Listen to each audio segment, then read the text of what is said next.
Bon, mes compatriotes haïtiens qui veulent acheter Spirit Airlines, d'accord? Pour que ça devienne Haiti Airlines. La diaspora haïtienne va acheter la compagnie aérienne Spirit Airlines pour la transformer en Haiti Airlines. Entrepreneur haïtien Johnson Napoléon décidé pour lui acheter Spirit Airlines. Est-ce que nous entendons? J'attendais que Spirit Airlines fait faillite, pas vrai? Bravo encore les Haïtiens de la diaspora qui sont en train de décider quelque chose de ouf, quelque chose de magnifique. Alors, actuellement, je vous ai dit, c'est là qu'on va partager tout ce qui se passe vers le côté de Haïti, les nouvelles qui sont bien vers le côté de Haïti et les nouvelles pour informer plusieurs Haïtiens. Alors, vers le côté... Bienvenue dans la chaîne de MPDJ. Si tu es nouveau sur la page, toi abonne-toi, si tu like et un commentaire. Bienvenue dans la chaîne de buzz, actualité, sportif et tout ce qui se dit sur le ciel international. Allons-y au but du sujet. De Haïti, actuellement, mesdames, mesdemoiselles et messieurs, la diaspora a décidé quelque chose de fort. Ça mérite une masse de partage, les gars.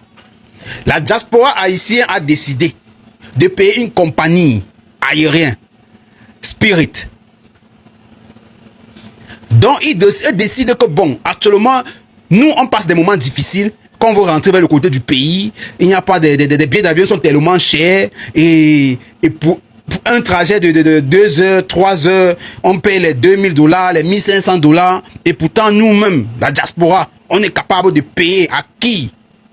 Une compagnie aérienne pour transformer ça en Air Haïti. Madame, mesdemoiselles et messieurs, ça mérite merci de partage et bravo encore à la diaspora haïtienne. C'est ça qu'on dit, diaspora qui sont dignes pour les peuples. Oui, on a vu la démonstration ici là que vous avez fait sur Ariana. Nous, on a compris que la diaspora haïtienne, ils sont forts. Oui, la diaspora haïtienne, ils sont forts. Et je vous ai dit, c'est là que vous entrez dans le monde de la communication de MPDJ. On va essayer de partager les vidéos de la sorte tous les jours. Problème de Haïti. Non, même s'il y a n'importe quelle nouvelle, on partage ça ici. Madame, mesdemoiselles et messieurs, bienvenue toucher un peu. Si nouveau sur la page, abonne-toi, tu like en commentaire, dis-moi ce que tu penses. Haïti est ancré dans le monde de développement et que nous tous, on a le droit et l'obligation de communiquer et informer pour que ces gens-là, en quittant les territoires, ça fait aussi plaisir à nous. C'était dit. Vous avez un commentaire, me fera plaisir. Bon, mes compatriotes haïtiens qui veulent acheter Spirit Airlines, d'accord? Pour que ça devienne Haiti Airlines. L'idée est incroyable. Moi, j'étais la première. Je suis la première. C'est même pas j'étais. Je suis la première à sauter dans cette idée. L'idée est génialissime. Incroyable. Puissante. Mais je dois quand même vous apporter des connaissances, les amis. On peut pas aller n'importe comment. Il faut informer la population. Voilà, et je suis là pour ça, je vous apporte toujours, je me renseigne et je vous fais des vidéos pour comprendre pourquoi juridiquement ça risque d'être chaud, même si l'idée est vraiment incroyable. Alors, selon mes recherches, Spirit Airlines est actuellement en faillite et on sait que Spirit Airlines est une compagnie aérienne américaine, d'accord?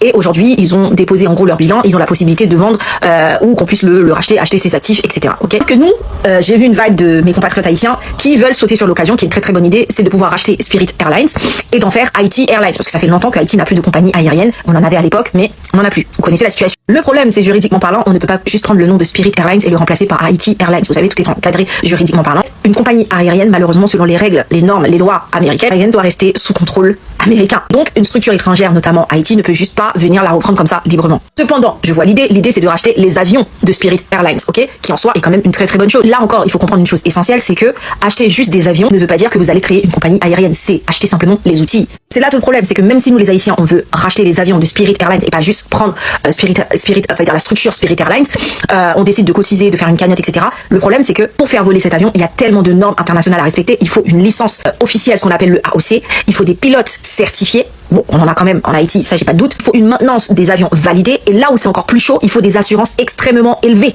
des autorisations internationales et surtout une crédibilité. Ce que actuellement Haïti, on a un petit peu perdu. D'où le fait que notre aéroport est quasiment fermé et certains vols n'atterrissent plus en Haïti parce que les assureurs, notamment de certaines compagnies aériennes, ne veulent plus en tout cas assurer les vols en destination de Port-au-Prince. Donc concrètement, si nous, la diaspora haïtienne, nous voulons sincèrement qu'il y ait une nouvelle compagnie aérienne qui s'appelle Haiti Airlines, ou du moins reprendre notre ancienne compagnie, vous m'avez compris, il va falloir qu'on crée une vraie structure légale solide. C'est pas juste acheter les avions et ensuite on colle sur l'avion Haiti Airlines. Vous savez très bien, il y a des règles, il y a des normes internationales. Il faut pas juste lever des fonds de manière comme ça par une simple cagnotte. Et il faut que ça reste tout de même encadré. Il faudrait en tout cas qu'on puisse acheter quelques avions et pas toute une flotte pour pouvoir commencer à faire un petit peu de leasing aussi, ce qu'on appelle le wet leasing, commencer progressivement à construire une compagnie aérienne solide, certifiée aux yeux du monde et surtout qui a une crédibilité. Et pourquoi pas commencer par exemple par Cap Haïtien qui fonctionne très très très bien. Et tout le problème, encore une fois, comme je vous disais, est ici. Même si on décide d'acheter des avions, on commence petit à petit à construire une compagnie aérienne haïtienne. On ne peut pas décider malheureusement de voler du jour au lendemain vers Port-au-Prince où on sait que c'est là où on accueille principalement les vols internationaux. Parce qu'actuellement, problème de sécurité, parce que les assureurs les plus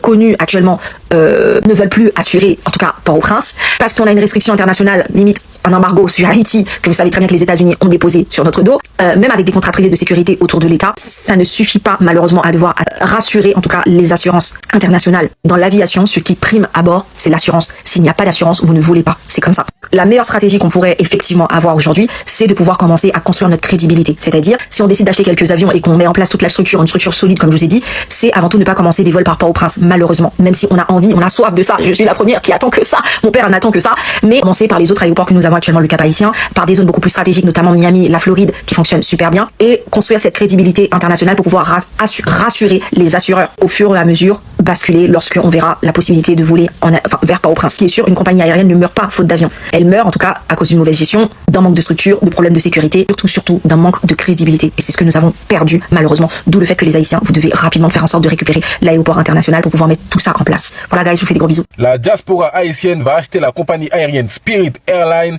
pour la transformer en Haïti Airlines. Parce que la diaspora estime que le pays est fermé depuis trop longtemps, elle estime que on prend trop d'abus, elle estime que les prix sont exagérés pour des trajets de 2 heures. Pour ceux qui ne le savent pas, les trajets de Miami jusqu'au Cap-Haïtien, aller-retour, sont à plus de 1000 ou 1200 $, ça va dépendre des périodes, pour 1h45 de vol. On ne sait pas si c'est le carburant qui coûte aussi cher, malgré qu'à ce moment-là, il y a certains événements qui n'étaient pas encore arrivés, mais on estime tous, et on est tous d'accord pour savoir que ça, c'est de l'abus. Eh bien, acheter la compagnie aérienne Spirit Airlines va permettre à la diaspora haïtienne de rentrer chez elle à prix coûtant. Et surtout au pays d'Haïti, d'avoir sa propre compagnie aérienne qu'on va appeler Haïti Airlines. Nous avons Johnson Napoléon, le fondateur de la marque Cola Shukun, qui s'est manifesté. Un très grand businessman américain qui s'est manifesté pour être en tête avec le soutien de la diaspora et l'investissement de tout le monde pour acheter la compagnie aérienne qui est en faillite, Spirit Airlines. Et c'est pas seulement Johnson Napoléon qui va investir, mais c'est tous les Haïtiens à hauteur de ce que vous avez en poche, car ce sera bénéfique à tout le monde. Les tickets d'entrée de base seront à partir de 50 $. Et si tout le monde met la main à la pâte, sachant que il y a plus de 5 millions de personnes dans la diaspora, dont 4 millions aux États-Unis et le reste à l'étranger, si tout le monde met un peu de ce qu'il a, on aura largement l'objectif. Et l'objectif, c'est d'atteindre les 25 millions de $. 5 millions d'Haïtiens à 50 $ chacun. Je pourrais même dire 25, je pourrais même descendre à 5 $ chacun. On atteint les 25 millions de $ très facilement. Et on sait très bien qu'il y a les gros chefs, il y a les petits, et si tout le monde met la main à la pâte, on fera toujours la preuve de notre symbole et notre parole patriotique qui est l'union fait la force. Je vous tiens informé, je suis les informations de près et j'espère profondément que ce deal aura lieu. Grenadier à l'assaut. Entrepreneur haïtien Johnson Napoléon décidé pour lui acheter Spirit Airlines. Est-ce que nous entendez causer?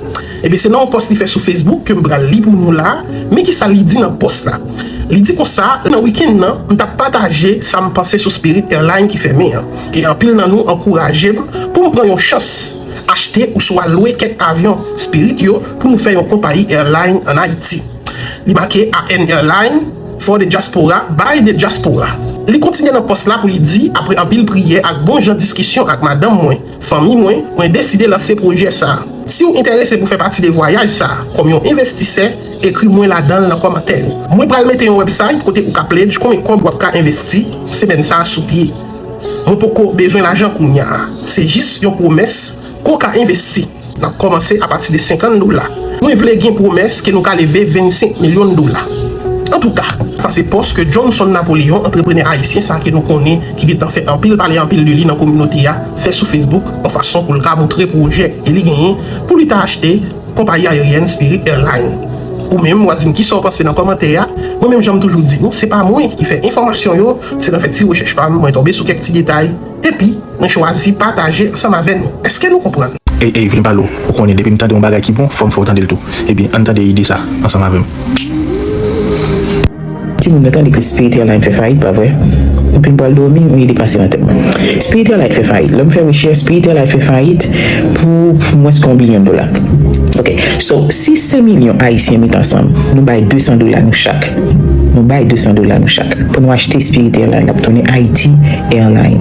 Nous avons tout équipement, nous avons tout service, même accréditation que nous gagnons, nous supposons. Et nous avons fait des marches pour nous voir que si nous avons juste changé le nom de Spirit to Haiti Airlines, ça a fait que l'employé retourne joindre travail, tout le monde a un bon service. Non seulement nous avons voulu aller en Haïti pour équiper que ça a pour offrir nos connaissances, mais nous allons dans l'autre pays. Même service, nous avons juste même monde, nous avons juste pour le travail et puis nous avons juste un nouveau management. 5 millions haïtiens à $200 américains, presque bon $1 billion. Qui ça nous passe de l'idée? Nous avons fait un zoom avec monde qui est intéressé, nous avons besoin d'un comité de à peu près 6-7 personnes. Je pense que c'est une bonne idée liée. Haïti a une propre ligne avion, Haiti Airlines. C'est une bonne idée liée. Ça te met dans patte là, mettez dans patte là. On vous dit que l'aéroport est fermé. Pourtant, des avions militaires, des vols charters continuent d'atterrir à Port-au-Prince. Alors qu'est-ce qui se passe? Cela fait presque 2 ans depuis que l'aéroport international Toussaint Louverture est fermé. Officiellement, pour des raisons de sécurité. Mais que se passe-t-il vraiment? Car sur le terrain, il y a une autre réalité. L'aéroport n'est pas du tout à l'arrêt. Pendant qu'on interdit des vols commerciaux, des avions militaires continuent d'atterrir et de décoller à l'aéroport. On observe des mouvements et surtout des va-et-vient de militaires étrangers. Des cargos sont observés en train de débarquer du matériel, parfois militaire. Alors des questions se posent. Cet aéroport est-il en train de devenir une base militaire étrangère, voire américaine? Que fait exactement l'armée américaine à l'aéroport? Revenons aux faits. Le 11 novembre 2024, après des tirs visant un avion de la compagnie Spirit Airlines, les vols commerciaux sont suspendus. L'agence américaine de l'aviation, la Federal Aviation Administration, impose une interdiction aux vols commerciaux américains à destination de Port-au-Prince. Résultat, la majorité des compagnies internationales suivent cette décision. L'aéroport se retrouve progressivement isolé du monde. Le 20 avril 2026, un nouvel incident survient. Des tirs atteignent le bâtiment administratif de l'aéroport. Encore une fois, la sécurité est invoquée pour maintenir la fermeture. Mais pour une partie de la population haïtienne, le doute grandit. Car cet incident survient au moment précis où de plus en plus de voix réclament la réouverture de l'aéroport. Simple coïncidence ou stratégie pour maintenir la fermeture? Sur les réseaux sociaux, les langues se délient. Certains évoquent une possible transformation de l'aéroport en base militaire américaine. D'autres craignent une perte de contrôle totale de l'aéroport par les autorités haïtiennes. Certains voient encore plus loin et soupçonnent que des acteurs profitent financièrement de cette fermeture prolongée. En réalité, cette fermeture réorganise tout le transport aérien et ouvre la porte à des acteurs qui, eux, n'ont aucun avantage à voir la situation changer. Dans un entretien accordé à Radio Méga, l'ancien président de l'Assemblée nationale, Simon Duceldera, exprime son scepticisme face à la situation. Il s'étonne qu'une balle tirée depuis Cité Soleil puisse atteindre les vitres de l'aéroport. Pour lui, je cite, « Ils nous prennent pour des enfants ». Des propos qui traduisent un ras-le-bol généralisé. Car au-delà des soupçons, une réalité est indéniable. La fermeture de cet aéroport pénalise lourdement Haïti. Port-au-Prince, la capitale, se retrouve isolée, les échanges économiques sont ralentis et l'image du pays se dégrade encore davantage. Dans un pays déjà fragilisé par l'insécurité, la fermeture de sa principale porte d'entrée internationale est un coup dur supplémentaire. Comme le résume l'écrivain Gary Victor dans un post Facebook, c'est du jamais vu. L'unique aéroport international d'un pays fermé aussi longtemps pour une question d'insécurité. Car ailleurs dans le monde, même des pays en guerre continuent à maintenir un minimum de liaisons aériennes internationales. Alors pourquoi pas en Haïti? Aujourd'hui, une question demeure. Pourquoi cet aéroport reste-t-il fermé aux civils mais ouvert à des activités militaires?